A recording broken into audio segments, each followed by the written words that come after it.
The committee has been humble enough to realize the complexity of the work at hand and come out with 1 to 9 action points, which it has recommended to the Directorate of Criminal Investigations and the DPP to take up, let it undergo the due process so that this criminality should be brought to an end. I allowed them, Mr. Speaker. Mr. Speaker, further to this, I want to appreciate the committee because they have asked the Cabinet Secretary for Interior and National Administration to shut down the physical premises of Good News International Premises and Good News Media House. Plus, of course, there are affiliates that are operating within the Republic of Kenya within 30 days after this Senate adopts this report.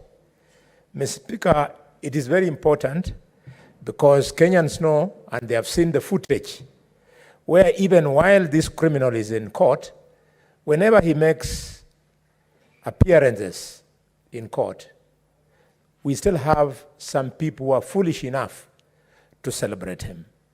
So the answer is for the place to be closed down physically. Mr. Speaker, I want to laud the committee that they have asked the Directorate of Criminal Investigations and the Director of Public Prosecutions to initiate the process of freezing the assets belonging to Paul Mackenzie and any other associates, and the proceeds be used to compensate the families of the deceased victims. Mr. Speaker, this is very reflective. Paul Mackenzie, like many such misguided so-called prophets and preachers, they use the pretext of the people's vulnerability to have a better life after death. They convert them into paupers, and in the process, they enrich themselves. It is not surprising, therefore, Mr. Speaker, that the country is abound of preachers who drive fuel gasless. Some even have helicopters just to show how good they are at looting the public. Mr. Speaker, the Cabinet Secretary for Interior and Administration must declare the Good News International Ministries and Good News Media House Limited as organized criminal gangs. These are criminal gangs, and I am very, very personally offended by the lack of cooperation on the part of Professor Kindiki when this committee wanted him to help the committee to have witnesses appear before them.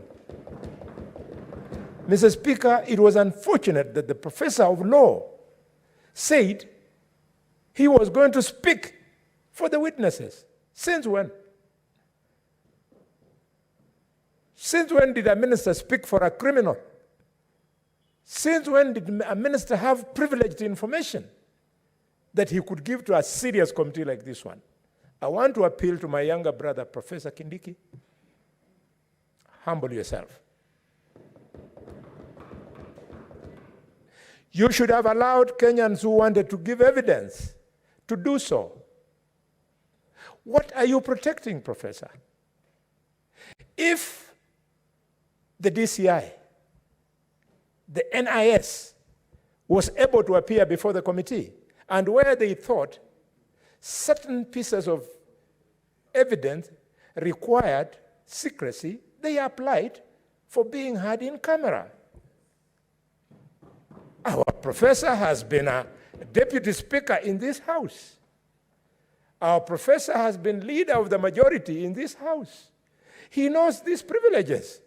Or was he deliberately trying to frustrate the committee of the Parliament of the Republic of Kenya?